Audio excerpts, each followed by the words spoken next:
We'll guide you through how to make a potion of invisibility in Minecraft. If you find this guide useful, then please consider subscribing and liking the video. First of all, make sure you've got a crafting table and a brewing stand, and right click on the crafting table. You will need 3 water bottles filled with water, as mine already are. Then put a blaze rod into a crafting table and you'll get 2 bits of blaze powder.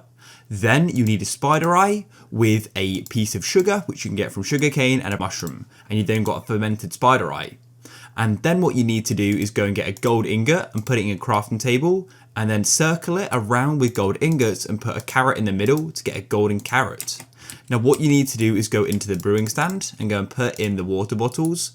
Go and place blaze powder in, and then what you need to do is go and put a nether wart in. Next, put a golden carrot in. That will make night vision, and then to go and make invisibility, put in the fermented spider eye. And just like that, we've now got invisibility. And what you can do is go and put in redstone dust to make them last longer. And there we go, the invisibility potions will now last 8 minutes. If you found this guide useful, then please leave a like.